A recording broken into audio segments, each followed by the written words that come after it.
Luís, vamos falar de futebol? Então, vamos a isso, é o que a gente gosta. A base é a escrita. A escrita é a base. Sim. Falando do Cruyff, sim, sem dúvida nenhuma, não há qualquer tipo de dúvida, até porque, como dizia o Oscar Tabarez, a recompensa é o caminho, não é? Isso é que é a frase fantástica que faz... A Bombonera ou Maracanã? A Bombonera, isso não há dúvida. Deve-se voltar sempre aos locais onde se foi feliz. Não se deve voltar aos locais onde se foi infeliz. E todo aquele povo nasceu a fazer carrinhos, a saber fazer carrinhos. O Mourinho fechou a porta atrás, o campo ficou muito pequeno, os espaços reduziram-se. Eu nunca tive nenhuma atração em si pelo treino, por esta componente do treino, estás a perceber? É aquele momento, e esse momento, quando o Platini nos faz aqueles golos, pá, e...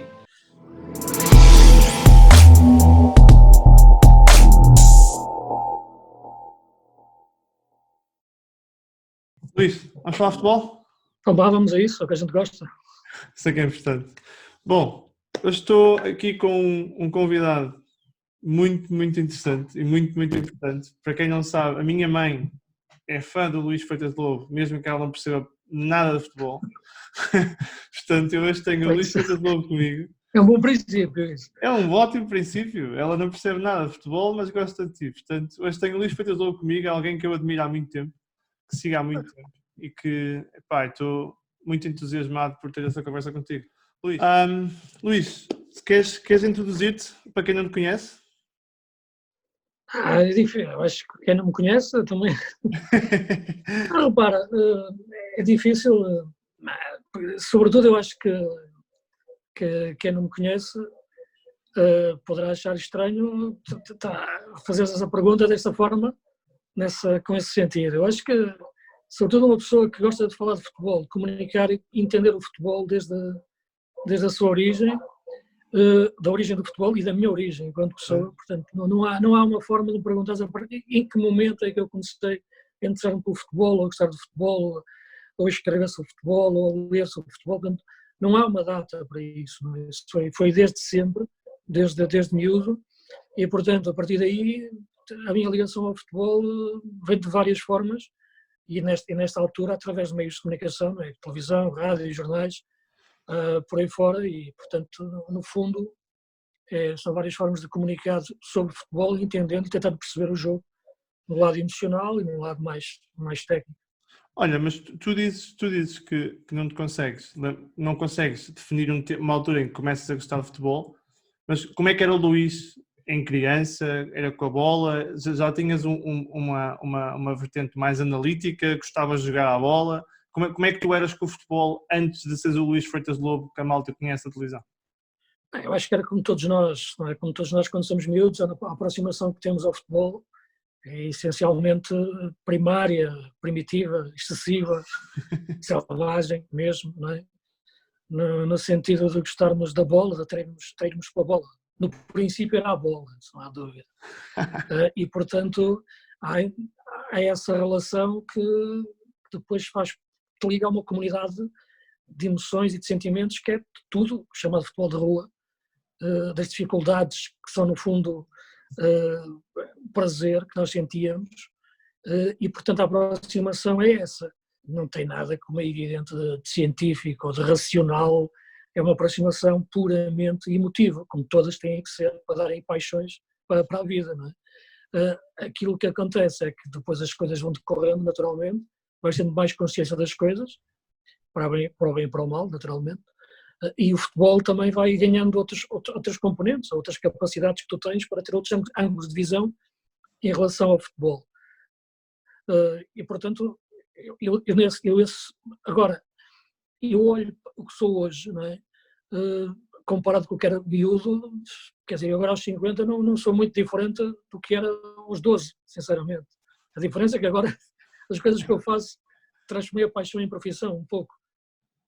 Já não jogo futebol de rua, infelizmente, porque na rua já não se pode jogar, mas tento fazê-lo com os amigos, mas é sobretudo, eu era miúdo, já queria escrever sobre futebol, fazer os meus jornais, fazer os meus comentários, jogar na rua, claro, portanto, tudo isto foi sempre crescendo comigo, não é? Portanto, em diferentes idades, diferentes expressões ou diferentes meios de comunicação.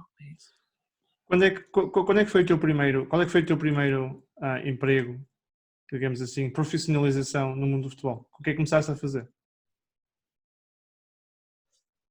Comecei a escrever. Sim, não, a minha base é mais a escrita, sabes? Embora, claro, que televisão dá-te uma projeção em termos de imagem brutal, mas eu nunca tive, sinceramente, neste percurso todo, a vontade ou essa obsessão pela televisão. Não. A minha vontade sempre foi a escrita, o escrever. E isso sim, era aquilo que eu queria fazer. Depois, claro, as coisas foram avançando. E, portanto, meados dos anos 90, quando comecei dentro dos jornais e das revistas, naquela teve uma revista que a Volta ao Mundo fez também uma revista de futebol que era a Mundial, comecei por aí, pelo jogo, ao mesmo tempo que tinha outras colaborações noutros sítios, e portanto estamos em 94, por aí, 95, e portanto, digamos que do ponto de vista profissional, alguma coisa, enfim, que tinha sido pago para fazer aquilo que gostava, não é? Foi por essa altura. Depois as coisas vão evoluindo, vão surgindo todas as oportunidades e o resto é história, não é? Olha, preferes escrever, acho que já respondeste, mas preferes escrever, narrar ou analisar? Acho que as coisas, cada coisa tem o seu espaço, não é? Mas eu, se queres diga, a base é a escrita. A escrita é a base. Agora, a partir daí tu tens instrumentos depois para o comunicar, o contar histórias, não é? Que é no fundo o que eu gosto. E, portanto, isso tanto posso fazer pela escrita como através da palavra, do falar, de comunicar. E, portanto, neste momento já é... Não te vou dizer que é 50-50, porque 50-50 não é equilíbrio para mim, é conflito, entendes? Há quem diga que 50-50 para cada lado já está equilibrado, mas para mim não está, é sempre um conflito tremendo. Tem que haver pelo menos um que tenha 51, senão não. E portanto eu acho que sim, 51 para a escrita, mas 49 para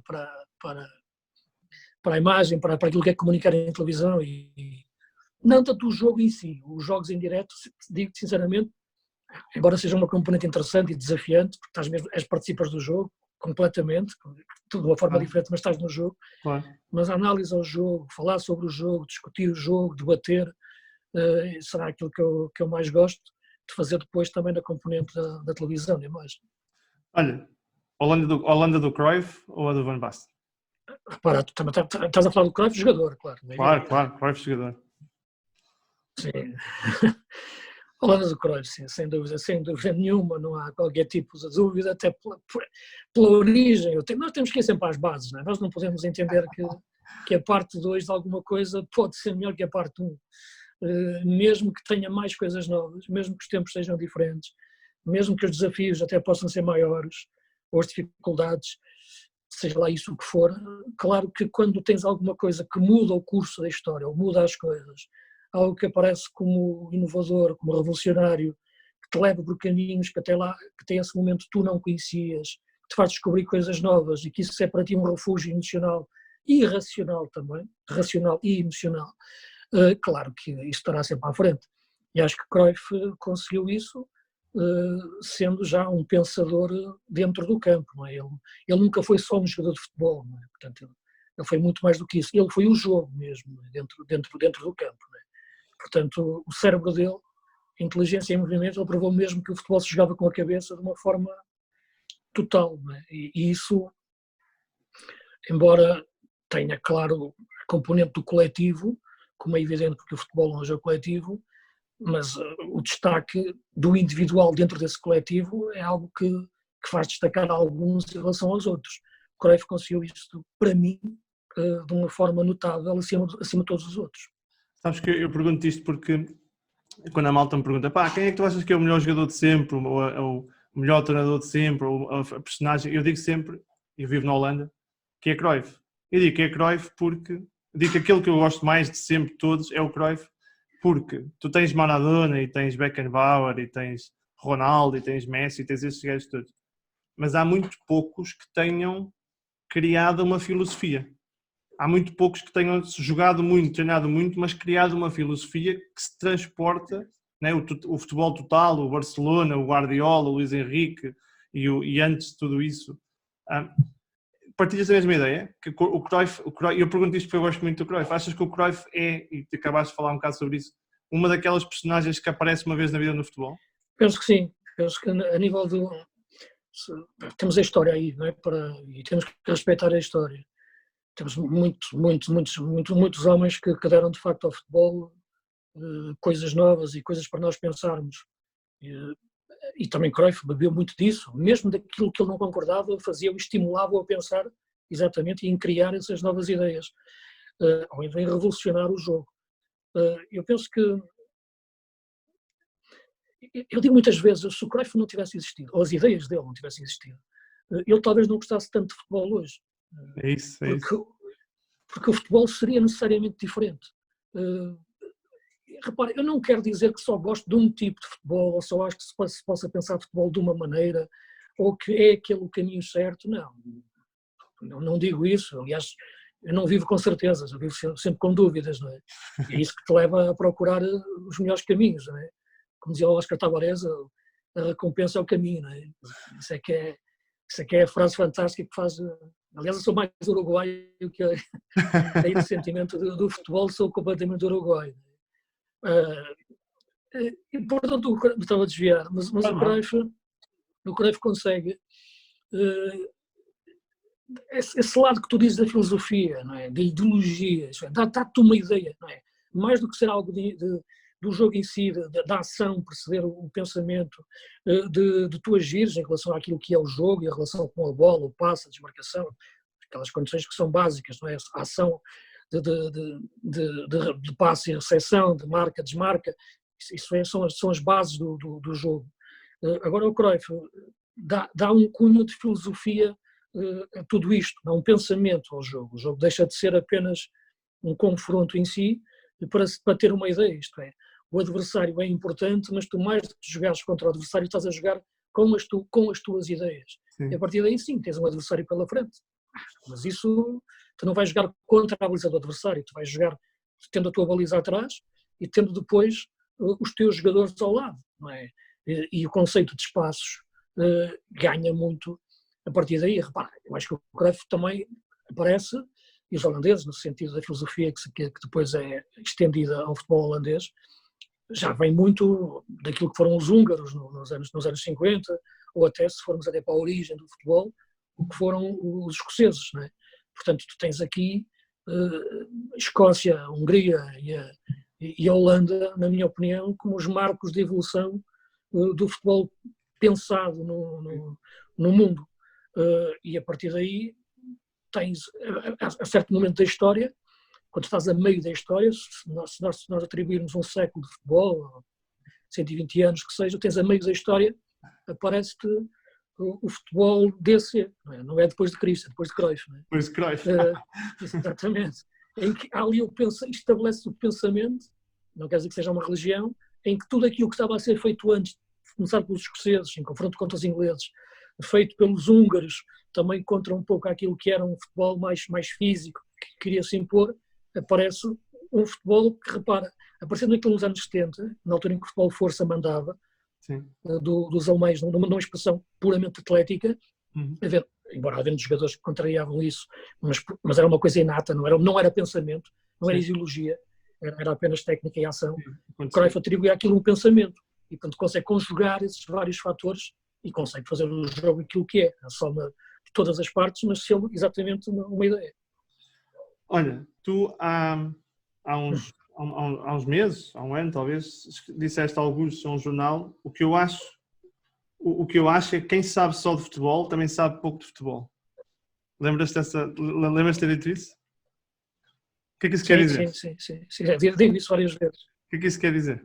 Repara, porque o futebol em si só quer dizer muitas coisas. Repara, porque mesmo que quer numa componente técnica, quer numa componente de grupo, de balneário, quer numa componente de fazer equipa, quer numa componente de perceber o jogo, quer numa componente de perceber o que é o fenómeno, o futebol, que envolve o mundo inteiro e tantas multidões, tu não podes partir do princípio só do que é o jogo em si, tecnicamente as regras do jogo, as 4 linhas, as 2 equipas, 11 contra 11, não. Tens que perceber toda uma dimensão emocional, uma dimensão estratégica, uma dimensão de emoções, de capacidade de reagir a situações novas, de encontrar soluções rapidamente, de pensar correndo, de saber como reagir rapidamente ao que é o fracasso para ter, automaticamente, imediatamente, tens que ter uma atitude reativa, não é? Para encontrar o sucesso e o contrário também. Portanto, o futebol é um microcosmos daquilo que nós somos enquanto pessoas. Né? Nós, ao longo da vida, temos alegrias, temos tristezas, temos coragem, temos medo. Quer dizer, tudo isso tu sentes durante um jogo de futebol. E também sentes depois aquilo que é a construção de uma equipa. E na construção de uma equipa tens aquilo que é socialmente as tuas relações, portanto, podes relacionar com pessoas que és obrigado, tu gostas mais ou gostas menos, pessoas mais introvertidas, mais extrovertidas, pessoas que te inspiram confiança, que te dão coragem, outras que não, outras que te metem medo, outras que te retiram confiança. Portanto, o grupo tem isso tudo, como a sociedade em que nós vivemos, e temos que nos mover com elas todas, não podemos só escolher o que queremos. E, portanto, isto não basta só saber o jogo em si, o 4-3-3, ou aquilo que é movimentação, ou tocar na bola. Portanto, tens que saber a vida para perceber o jogo e perceber o que é o ser humano a reagir perante o jogo, enquanto ser individual, depois enquanto equipa, e a partir daí sim é que podes partir para juntar uma equipa. Não, o jogador pode ser um grande jogador, tecnicamente, mas não ter esse mundo todo que lhe permite depois expressar as suas qualidades. Olha, a Bombonera ou Maracanã? A Bombonera, isso não há dúvida. Repara, não dá. Se metes-me Argentina e Uruguai, para mim é um ponto fraco. Tocas-me no coração. Partilhas que estádios como a Bombonera ganham jogos? Eu acho que ajudam a ganhar jogos, começam a ganhar jogos, depois no fim podem acabar por não ganhar os jogos. Claro. Mas fazem-te perceber que valeu a pena jogar aquele jogo, mesmo que não o tivesses ganho. Fazem-te ter a certeza que vale a pena voltar lá outra vez para tentar outra vez, e da mesma maneira, não é de maneira diferente. Os outros estádios fazem-te pensar que se calhar não devíamos ter jogado, se calhar hoje não correu bem, se calhar para a próxima tentamos de forma diferente. Não, quando vais na Bombonera podes ganhar, perder ou empatar, que entendes que na próxima vez quando lá voltas exatamente da mesma maneira, com a mesma ilusão. E isso, há aquela frase que se diz que nunca se deve voltar aos locais onde se foi feliz. Eu acho que é completamente errado. Deve-se voltar sempre aos locais onde se foi feliz, não se deve voltar aos locais onde se foi infeliz. Isso é que não, isso é que é um disparate. Agora, onde se foi feliz deve-se voltar sempre, porque a felicidade não tem a ver com ganhar ou perder. A vida, nós não podemos estar sempre lá em cima. Eu acredito no fluxo natural das coisas. Sim. Isso de ganhar ou perder, isso pessimista ou otimista, há o fluxo natural das coisas. Não é? Agora estamos a chegar à primavera, vai ficar melhor tempo do que estava no inverno. Portanto, é o fluxo natural das coisas. Portanto, eu acredito nisso. Agora não podemos perder, não podemos mudar de cavalo a meio do rio. Não é? E nesse sentido, Bombonera sempre, mesmo que a gente já perder 4-0, mais que no tempo de descontos a gente pode virar o jogo. É isso que eu quero dizer. É o espírito da Bombonera, é esse. Olha, porquê que Argentina e Uruguai são os teus pontos fracos? O que é que te apaixona nesses dois mundos do futebol? Tudo isso, é a estética da derrota, a estética da vida, a estética da emoção, da luta, de sentir que vale a pena ir lá, mesmo por causas perdidas. É como o tango, não é? O tango acaba por ser um sentimento que se dança, não é? Portanto, é algo que vem de dentro de ti. Eu penso que tanto o Uruguai como a Argentina conseguem ter isso de uma forma brutal, desafiando classes sociais, desafiando essa luta de classes, e o futebol nisso é fantástico. Desde a raiz dos potreiros, não é? Dos campos de rua, dos bairros, do futebol de bairro, a picardia que tu usavas para sobreviver nesses bairros é aquela que vais utilizar depois mais tarde para jogar nos grandes estádios. Sim. E até nos mundiais. Para dar aquela garra. Mesmo quando canto. Exatamente, isso é uma garra que tem uma alma, que tem uma emoção, mas que tem uma razão. E portanto tu nunca perdes assim. O resultado acaba por ser algo que é evidente que a Argentina tem dois mundiais, não é? 78 e 86, que os ganhou. Mas nos outros, mesmo perdendo os jogos, emocionalmente ganhou muito, e isso está sempre presente, tal como os uruguaios. Já a falar de um país de 3 milhões de habitantes, que tem esse lado de união que é brutal, não é? Tu nunca vês desunião no futebol uruguaio ou argentino. Acho que os uruguaios, já o disse, eu lembro-me de estar a comentar a meia-final contra a Holanda, do Mundial 2010, onde o Uruguai chegou e no último minuto o Uruguai teve uma bola que ia sentir dentro da área, estava a perder 2-1. Naquela altura o comentário que eu fiz é: a bola vai entrar e vão subir 3 milhões e meio de uruguaios para aquela bola, para tentar chegar àquela bola. Porque aquilo sentia-se tudo, não é? Foram os 3 milhões e meio, mas não deu gol, não entrou. E o Uruguai perdeu por 2-1 esse jogo, mas acabou por ficar entre os 4 primeiros do mundo. O sentimento é esse, estás a perceber? E acho que todo aquele povo nasceu a fazer carrinhos, a saber fazer carrinhos, acho eu. Acho que mesmo as senhoras de idade, mesmo ali, acho que mesmo nos lares de terceira idade ainda fazem carrinho. Acho que é fantástico, e portanto acho que esse sentimento é o que faz o futebol. Acho que a bola vai atrás deles por todo lado. Achas que o futebol atual está demasiado resultadista?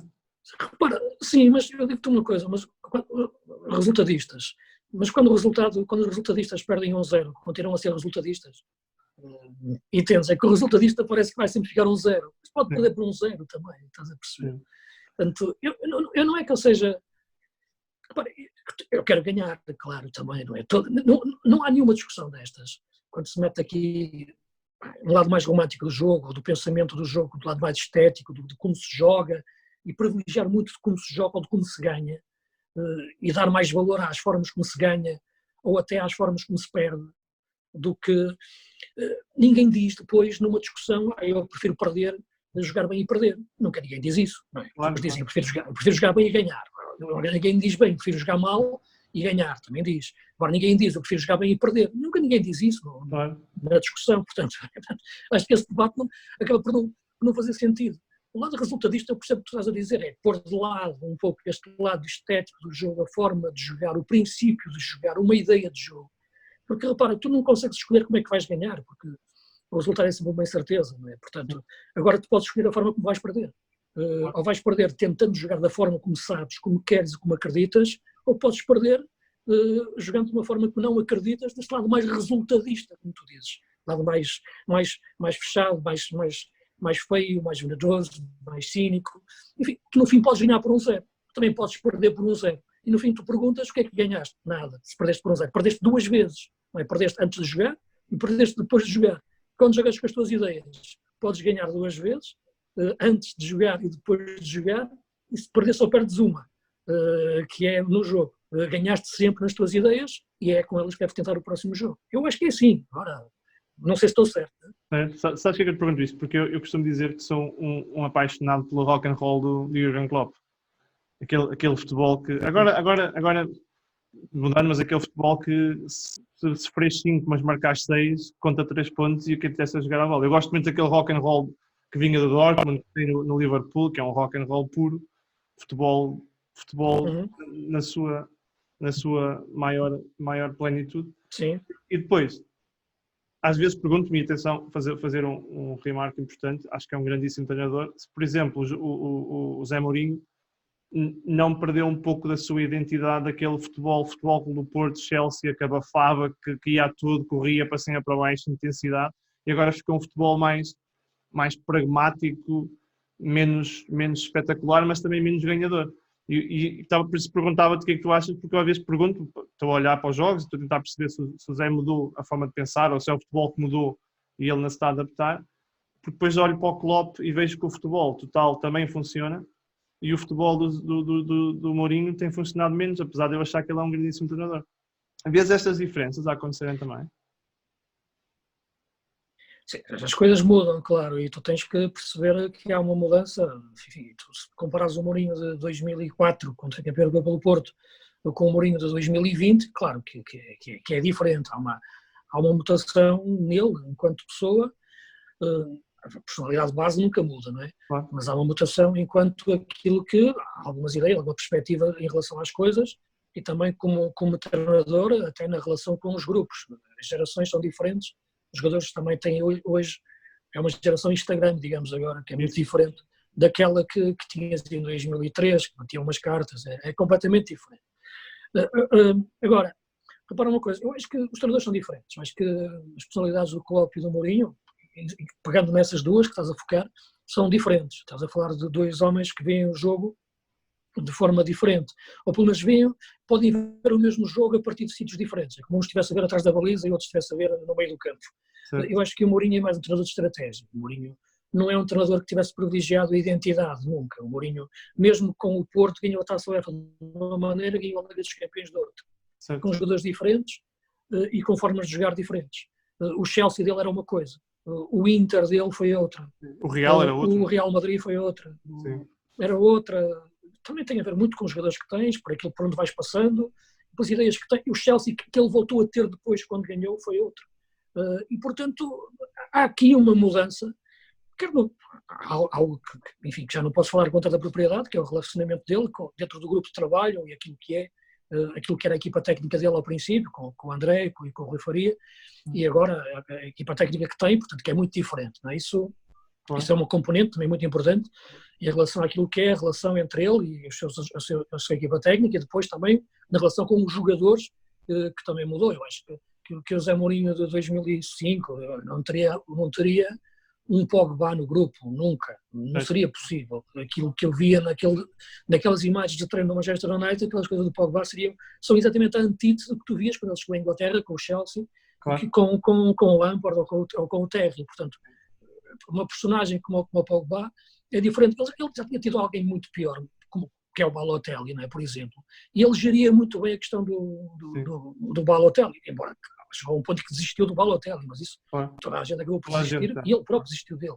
Não é? O Balotelli desistiu dele próprio, que é o pior, isso é que é o pior. É uma pena. Mas isso para te dizer que sem dúvida, porque eu vejo no José Mourinho sempre um lado mais de estratégia, de pensar que cada momento, cada jogo, cada equipa, cada campeonato tem que ter ele tem que construir uma personagem. Há uma agressividade comunicacional que ele teve para se impor desde o início. Agora procura encontrar talvez um caminho diferente, mais abrangente, para conseguir chegar a mais sítios, porque agora, de facto, o lado multidimensional do plantel de futebol e do futebol é muito maior do que era há 15 anos atrás.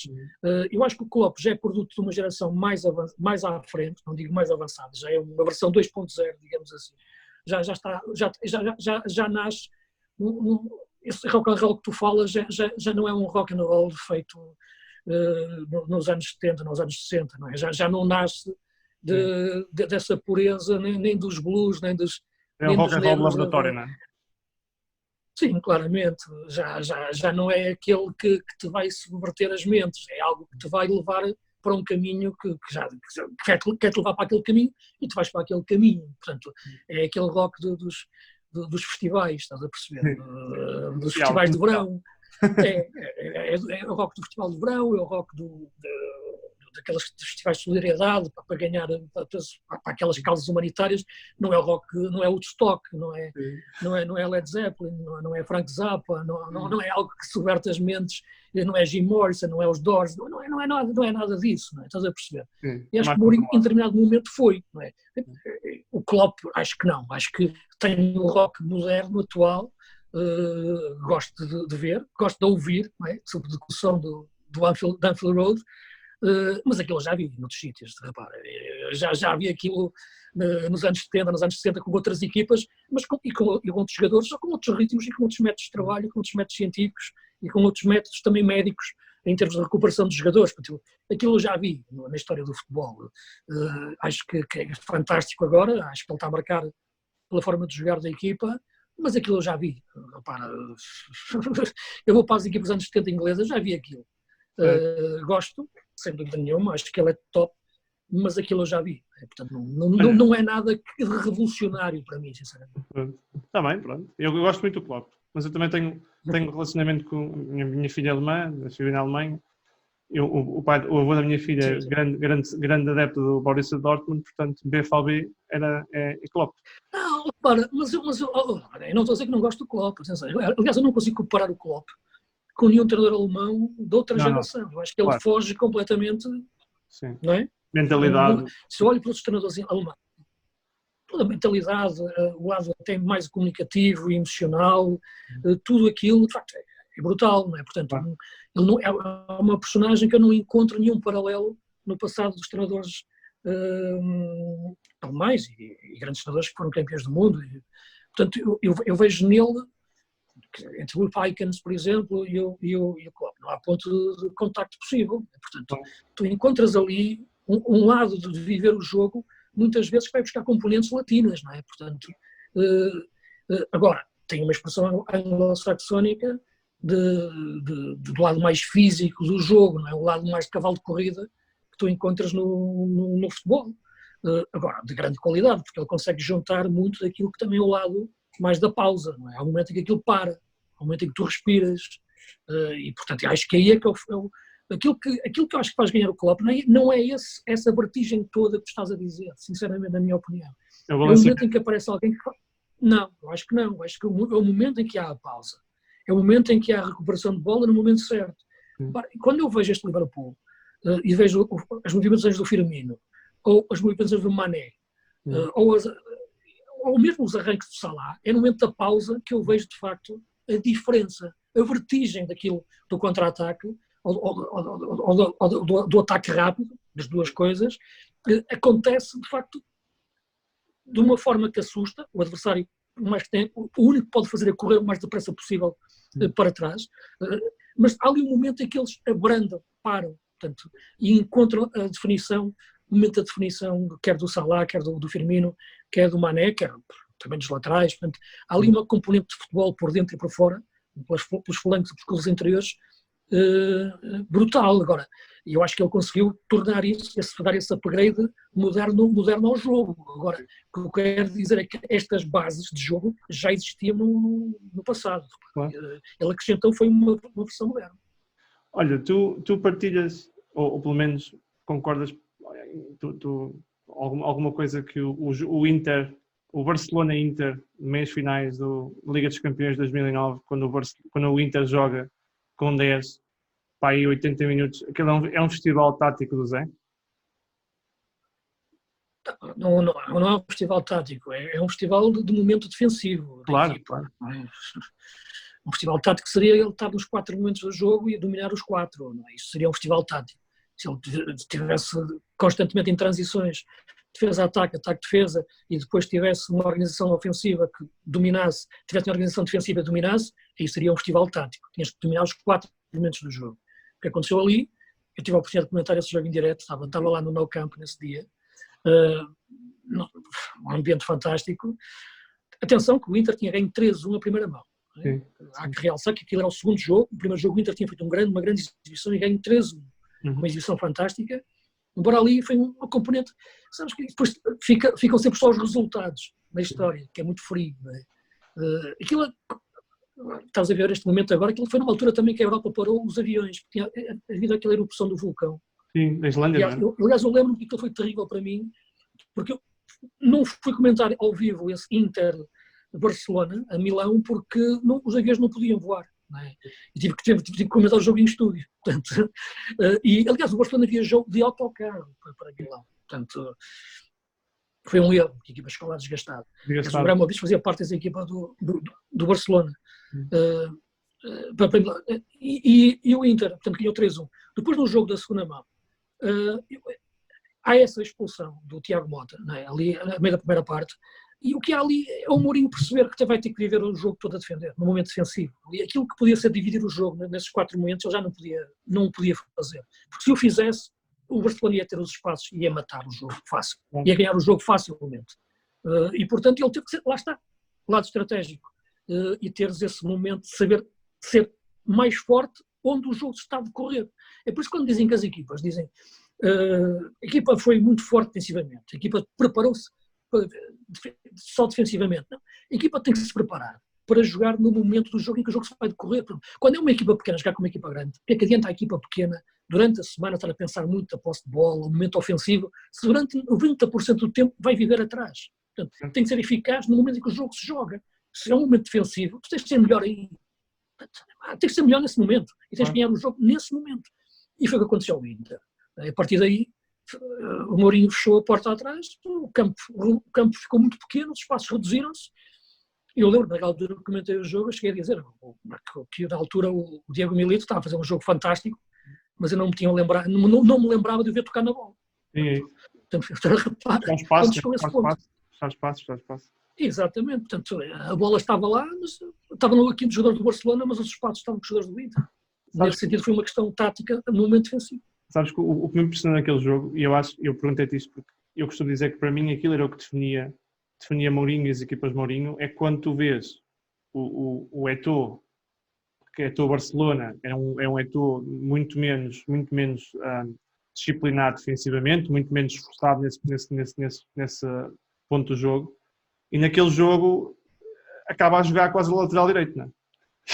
Ia fechar o espaço. Sim, ele teve que fechar como lateral, porque quando estava com menos um jogador, o Inter, ele teve que ajudar a fechar num flanco e fez isso de uma forma impecável. Portanto, aí tu vês o outro lado do futebol. Quando eu te digo que saber de futebol, ou saber de uma equipa de futebol, ou treinar uma equipa de futebol, não é só saber de futebol, é porque conseguiste fazer do Eto'o um soldado tático, não é fácil, não é? Como o Mourinho fez, por exemplo, do William, não é? Isso. Que agora está aí na continuidade. Para dar alguns exemplos de alguns jogadores com que ele fez isso. E, portanto, repara, agora, a gente fala-se muito nesse jogo, mas esquece da primeira mão, é que foi completamente diferente. Aí o Inter teve um futebol diferente, ganhou por 3-1 ao Barcelona, e podia ter ganho por mais, fez um excelente jogo, também podia ter ficado 3-3 aquele jogo, podia, o Barça também teve oportunidades, e depois há sempre aqueles casos dos penaltis, né, por aí fora, mas há, portanto, o Mourinho, em 2 jogos, são 2 equipas diferentes, 2 estratégias diferentes, os mesmos jogadores. O Inter jogou muita bola em San Siro. Sim. E depois jogou muito também com o Bayern na final. Aí acho que foi brutal. Eu acho que o Mourinho na final com o Bayern demonstra que o Mourinho, se quiser jogar a bola, joga a bola. Portanto, o Inter faz o segundo golo do Milito, é uma jogada fantástica. Sim, o segundo e o primeiro do Schneider, a construção do Schneider da jogada. É fantástico. Olha, Schneider, e a grande jogada, adoro o Schneider. Sabes que eu ainda hoje não consigo aceitar que a bola de ouro de 2010 não vai para o Schneider, não consigo. Porque o Schneider faz uma época... Sim, concordo contigo. Sim, olha, o Schneider, o Xavi, o Iniesta... Não pode ir para o Messi. 2010 eu penso que sim. Sim, é isso. Sim. Olha, de 2010 tinha que ser ou para a Espanha ou para a Holanda, sem dúvida nenhuma desses jogadores, sem dúvida nenhuma. Olha, o que é que para ti o Iniesta é aquele jogador que poderia ter ganho muitas bolas de ouro se não tivesse nascido na geração Messi e Ronaldo? Eu acho que poderia ter ganho, não sei se teria ganho muitas bolas de ouro, porque tu ganhas uma bola de ouro, tens que ter uma componente individual e um impacto individual no jogo que salta à vista em 1 minuto de resumos. Portanto, dificilmente estes jogadores mais silenciosos, digamos assim, que jogam mais com camuflados no jogo, e são decisivos, no entanto, no jogo, ganham essas bolas de ouro, não é? Não são os que vendem as mais camisolas. Agora, claro que tiveste estes 2 monstros, estes animais competitivos, como são o Messi e o Cristiano. Mas eu penso que ao longo de todos esta última década, que tem sido só deles, em termos de bola de ouro, tirando aquela questão do Modric, nem acho que seria tanto para o Iniesta essa hipótese, não é? Porque, atenção, não é que eu acho que sim, que deveria ser o Iniesta, como devia ser o Xavi, como devia ser o Schneider, que claramente acho que são jogadores que têm uma influência no jogo coletivo e que fazem uma equipa jogar. Isto é, o Ronaldo faz uma equipa ganhar, o Xavi faz uma equipa jogar, o Iniesta faz uma equipa jogar, o Messi faz uma equipa jogar, o Ronaldo faz uma equipa ganhar. Entendes? O Ronaldo Bem, o Ronaldo joga contra os adversários, o Messi joga com a sua própria equipa e depois contra a equipa adversária. Portanto, são diferentes. Se tivesse uma equipa mais fraca, se calhar para ir lá, que vá lá duas ou três vezes à frente, eu preferia ter o Ronaldo na minha equipe. Claro. Que ele, nas 3 vezes que passava à frente, ele fazia 2 gols. Claro. Agora, se eu tivesse uma equipa mais forte, que tivesse a bola, eu queria ter o Messi. Claro. Porque aí tinha um jogador que vai pensar, que vai elaborar, vai atrás, faz passes, faz tudo. Estás a perceber? E depois haverá alguém que tinha que ter um ponta de lança também, não é? Claro.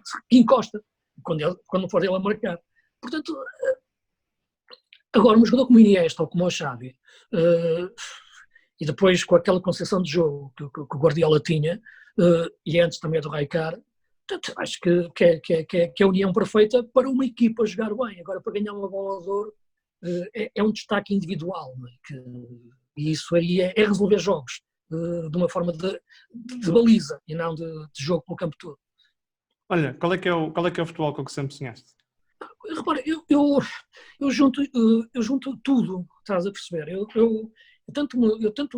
eu no outro dia estavas a falar do Klopp.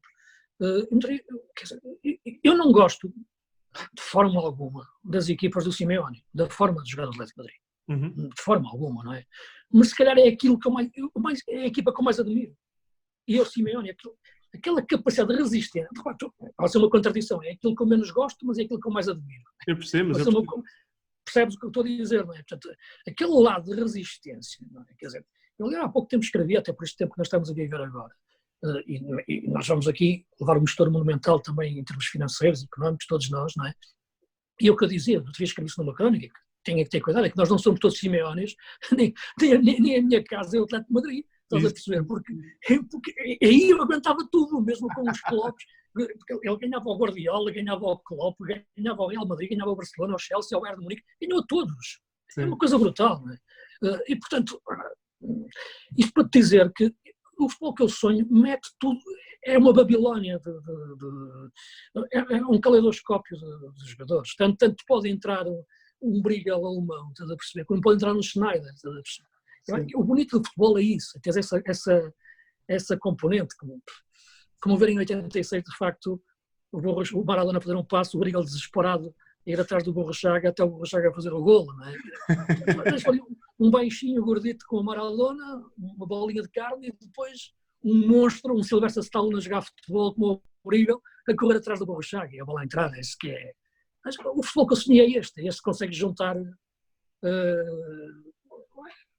escolher a ser David quando podias ser Golias, mas e ganhares assim, estás a perceber? É esse o futebol que eu sonhei. Os mágicos do futebol são aqueles que te fazem acordar de manhã e querer ver jogos? É os Maradonas, é os Decos, é os Messis, é essa malta que te faz olhar, ler e continuar a aprender? São esses que te fazem acreditar cada vez mais no futebol? São todos, e claro, eles são-te razão para viver, não é? Os outros dão-te razão para sobreviver. Eu acho que todos me fazem querer ver futebol. Quer dizer, aliás, eu gosto de procurar jogadores até que eu não conheço para descobri-los, não é? Agora, por acaso, este período que nós estamos a passar sem futebol e muito tempo em casa, tenho visto deixa eu ver como é que estão as ligas do Paraguai ou da Colômbia, deixa eu ver como é que estão a jogar essas equipas do América de Cali, não sei o quê. Ontem tive a ver um América de Cali com o C. Caldas, para ver ali os jogadores como é que estão aquelas equipas, estás a perceber? E portanto, os campeonatos, os sub-20 sul-americano, tinha visto pouco, agora estou a ver os jogos. Agora, para me fazer viver, sim, eu tenho que ver o Maradona, não é? Tenho que sentir o Maradona, tenho que sentir esses jogadores, não é? Isso, sem dúvida. O que é que tu achas? Eu não quero dizer que concordo ou discordo. O que é que tu achas daqueles? Há muita malta que diz que o Maradona, do seu estilo meio anárquico, que no futebol rígido e mais tático dos dias de hoje, teria muito mais dificuldades do que naquela fase que era tudo muito mais. Eu não sei se era ou não, mas diz, né? Que era muito menos tático e muito mais individual. Concordas com isso? Não concordo nada. Não era menos tático, não era mais individual, de forma alguma. Eu acho que os grandes jogadores antigamente, quando pergunto os grandes jogadores antigamente seriam hoje o mesmo que eram, eu digo que não seriam o mesmo. Seriam muito melhores ainda. Acho que sim, seriam muito melhores, porque teriam outros melhores métodos de treino, teriam melhores entendimentos do jogo por parte dos treinadores teriam melhores condições, tratamentos físicos, médicos de recuperação, para tratamento de lesões, para tratamento de recuperar de jogo para jogo, a nível até de componentes de treino, físicas, seriam melhores a todos os níveis, até o conhecimento do próprio corpo, não é? A questão do GPS só apareceu a partir de 2005, 2006, até aí não havia. Portanto, os jogadores têm muito mais conhecimento de si próprio, do seu corpo. Era no instinto que tu vivias e jogavas. Portanto, o Maradona jogava no instinto. Por isso, quando digo Maradona, até o próprio Deco ainda, até ir para o Chelsea, por exemplo, pensar um pouco num jogador contemporâneo. E, portanto, repara, eu acho que seriam sempre grandes jogadores. E acho que o Maradona hoje seria muito melhor até do que fosse, do que foi na altura. Isso não tem, e o Pelé, então, nem se fala. Olha, tu como falando agora um bocado de ti como homem do futebol, alguma vez passou pela cabeça seres treinador, quereres investir muito mais nessa carreira, ou é algo que nunca foi muito a tua onda? Não, sinceramente não, porque o treinador, repara, eu gosto muito do jogo, mas uma coisa é o jogo, outra coisa é o treino. Repara, eu nunca tive nenhuma atração em si pelo treino, por esta componente do treino, estás a perceber? Pelo que treino o treinador, não é? E dessa componente não. Eu posso gostar muito de analisar o jogo, pensar como uma equipa deve jogar, os jogadores que interpretaram uma ideia e a ideia de jogo que eu acho que uma equipa deve ter, ou aquela equipa com aqueles jogadores, por aí fora, e estar com um treinador a ver o jogo, como acontece tantas vezes, e dizer que isto devia ser assim, por ali, e ele até concordar ou não concordar, e dizer, ok, mas como é que eu treino isso? Isso eu não sei. Entendes? Ok, então a ideia está ótima, é mesmo isso, mas como é que eu treino? Não sei. Estás a perceber? Porque isto não é só aquela ideia da dinâmica, não. Tu tens de partir de uma estrutura e depois tens de começar a mover-te em função de um ponto de partida. A dinâmica é diferente se tu começas a correr num canto ou começas a correr no meio. Portanto, uma galinha sem cabeça tem dinâmica, mas não tem organização. Portanto, isto tem organização. É um jogo. E, portanto, nunca tive essa componente de querer ser treinador. Não. Uma coisa, estar ligado ao futebol dentro de um clube, num cargo de diretor desportivo, assim por aí, sim, já tive telesondagens e convites nesse sentido, acabou por não se concretizar por razões várias, que seriam exaustivas aqui estar a falar caso a caso, mas agora, o treinador em si, sinceramente não. Olha, tu em 2019 tiveste uma altura que deixaste de narrar jogos ao vivo. Isso está associado a todos aos comentários.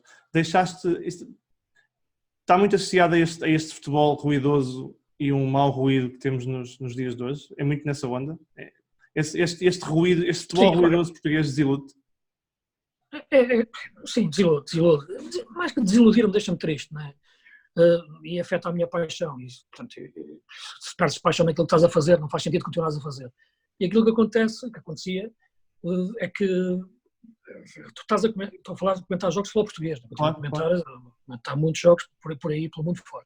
Não, que tu sentires que estás a falar do jogo durante 90 minutos, com a paixão que tens pelo jogo, pelo lado da emoção que tens pelo jogo, pelo lado também da razão, taticamente, como é que a equipa está a jogar, e percebes que isso não está a chegar a lado nenhum, né? Que as pessoas estão preocupadas na polémica, em encontrar nos casos, e pouca gente está preocupada se eu estou a dizer se o Pizzi está a pressionar bem ou mal, se o Otávio está a jogar por dentro. Malta quer o penalti, não é? Malta quer o penalti, malta quer a polémica, e depois a partir daí vais para um lado e percebes onde é que a serpente põe ovos, não é? E percebes que entras depois numa componente de insinuações, de calúnia, em que colocam em causa a tua integridade, o teu profissionalismo, a tua honestidade, e portanto entras num terreno tão lamacento que não dá vontade de estar, e portanto, enquanto as coisas estiverem assim, eu estou fora, porque sinto que não vale a pena estar a falar do jogo, durante o jogo, as pessoas estão preocupadas com outra coisa, e portanto, neste momento entendi que já não estava a fazer bem, e portanto decidi nesta altura que o melhor caminho era este. O que é o planeta do futebol para ti? Eu sei que é do ponto de vista escrito, mas o que é que significa o planeta do futebol para ti? O podcast, o trabalho, o escrito, o que é que aquilo significa para ti? Assim, significa não te fazer que é a razão da minha existência, porque seria isso, como é evidente, nós temos coisas na vida que são importantes, como a família, como os amigos, como tudo isso. Agora, é aquilo que está-te uma moldura social e profissional que eu nunca consegui entender que fosse só isso, estás a perceber? Isto é, eu acho que acabo por dizer que nunca trabalhei na vida, não é? No sentido do trabalho, quando as pessoas falam é preciso muito, para conseguir algo é preciso muito trabalho, muito esforço, muito espírito de sacrifício, não é?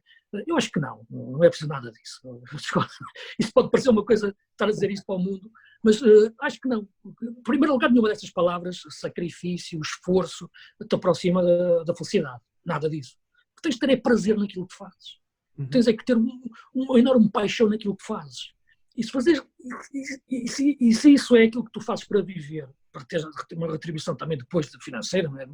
Daquilo que eu faço, daquilo profissão também, tu tens um prazer enorme, estás a perceber? E, portanto, tu podes estar 24 horas naquilo, estás a perceber, nessa atividade, que nem o sentes, portanto, não há horário de trabalho, digamos assim. Portanto, esse é o meu plano do futebol, é esse, não é? Essa moldura emocional que faz com que eu viva no dia a dia naquilo que os outros chamam de trabalho, é o espírito de sacrifício, ou muitas horas a trabalhar. Não, é como quando ia brincar para a rua, não é? Também dizem essas coisas de futebol, é preciso espírito de sacrifício, precisa ter prazer, não é? O Ronaldo fez espírito de sacrifício. O Ronaldo era um prazer enorme de viver para Lisboa com 12 ou 13 anos, para ir treinar no fim, como agora treina, quando chega a casa e continua a treinar, para jogar, marcar livros, continua a existir horas e horas e horas. Aquilo era sacrifício, não, aquilo era prazer, essa paixão enorme que o Messi e que o Ronaldo têm é que fazem que eles se mantenham no top tanto tempo.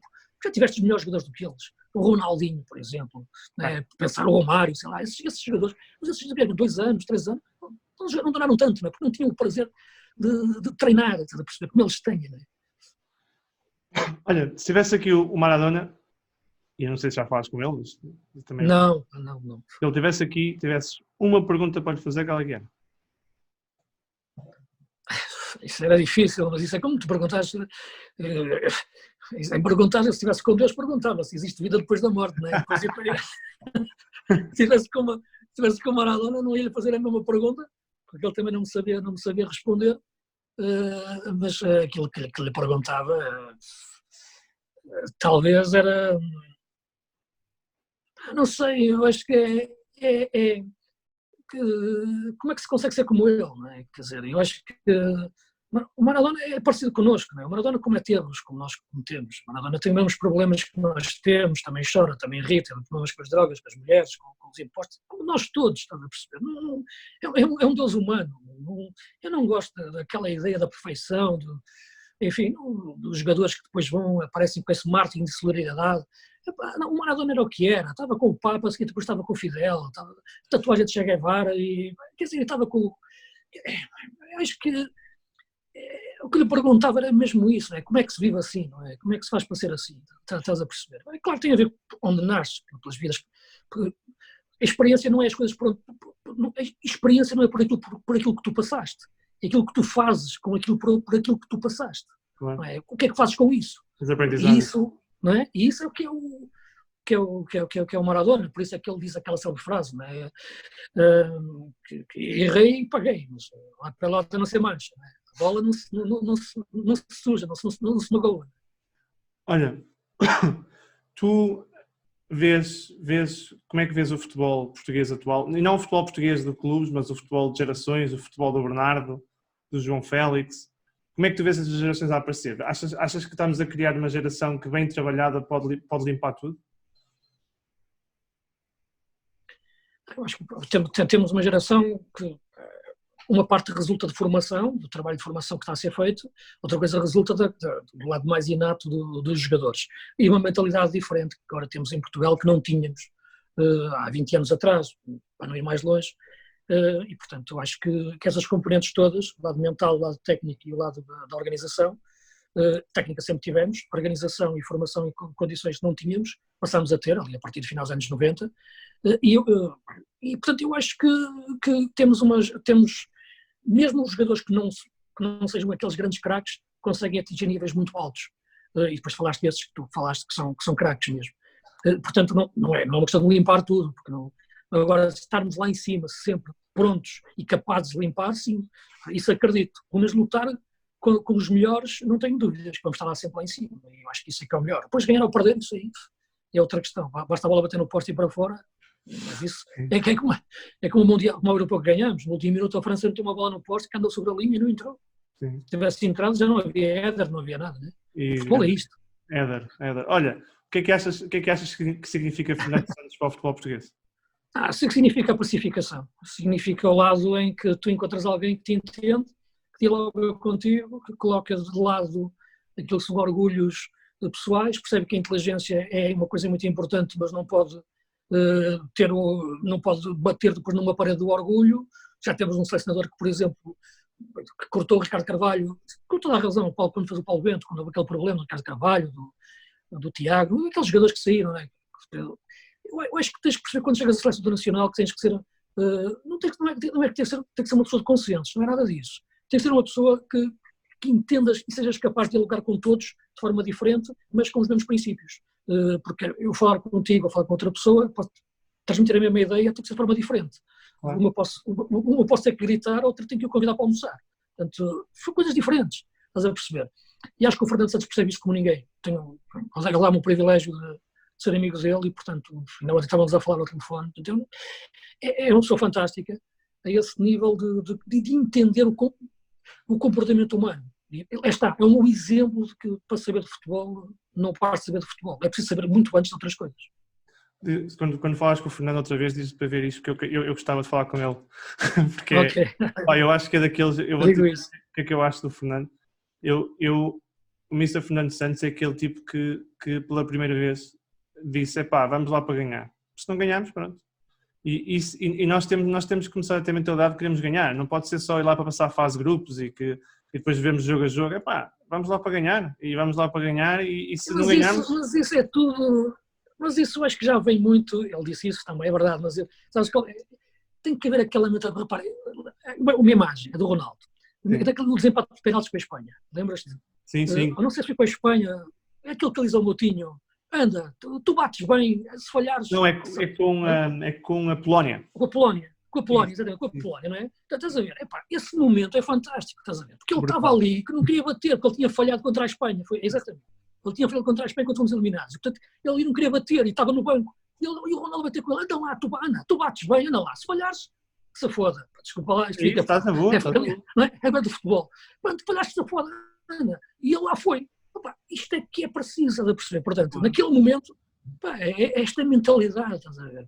Se falhares que se foda, tu bates bem, acredita.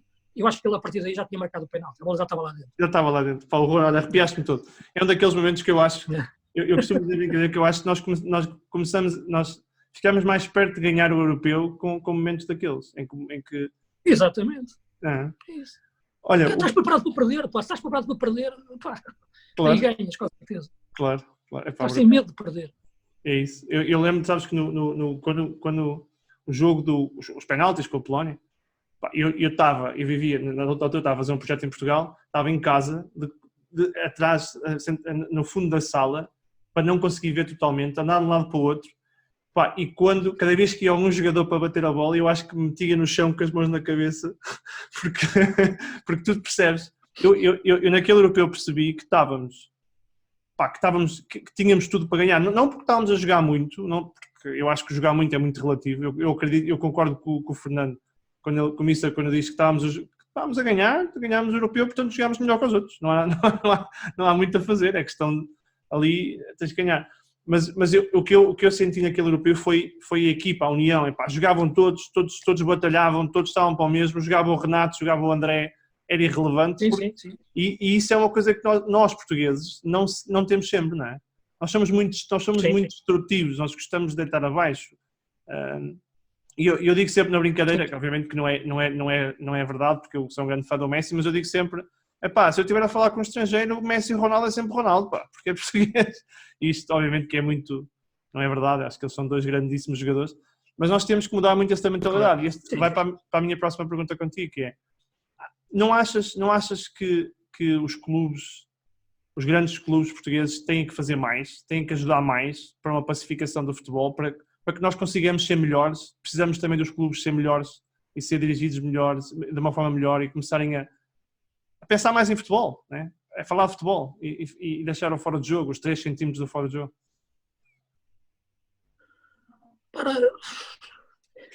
Eu acho que as questões das polémicas nos jogos, isto vai existir sempre. Eu não atribuo essa culpa muito aos jogadores, nem aos clubes em si. Os intervenientes do jogo em si, é natural que no fim do jogo falem num penalti, num fora de jogo. Isso é natural, sempre existiu. Agora não pode existir. Depois durante uma semana, os jogos duram 90 minutos. O pós-match do penalti dura uma semana. Isso é que não pode ser, estás a perceber? Agora, o povo gosta disso, não é? Portanto, porque é uma coisa primária, toda a gente percebe. Uma série de personagens e de meios instrumentais que são utilizados para como se achassem que isso ganhasse jogos, não é? A perceber? O campeonato do grito, não é? Que depois é feito durante a semana, pode partir dentro da direção dos clubes, através da comunicação que eles têm agressiva, como através depois de linhas editoriais de programas de televisão. Portanto, agora, não acho que os personagens, que os protagonistas contribuam para isso. Também acho que não, é? Não, portanto, acho que os presidentes em si, acho que sinceramente, agora, trazem muito exposto. Hoje em dia uma frase diz-se, ganha logo, empolga-se logo essa frase de uma maneira. Portanto, dizia-se, saía uma vez e pronto, e passava. Agora acho que é tudo empolado e depois inventam-se personagens que eu acho que de futebol sabem zero, que fazem mal ao futebol, que são pessoas doentes, que são pessoas que nem gostam de futebol, e que fazem mal às pessoas que gostam de futebol. E o problema é que essas pessoas não, quer dizer, aparecem, não assaltaram ninguém, quer dizer, não roubaram nada a ninguém. Essas pessoas aparecem porque são convidadas para aparecer e são promovidas. Se a indústria do futebol permite que isso exista, depois não se queixe. Portanto, é por isso que eu não posso estar no meio disso.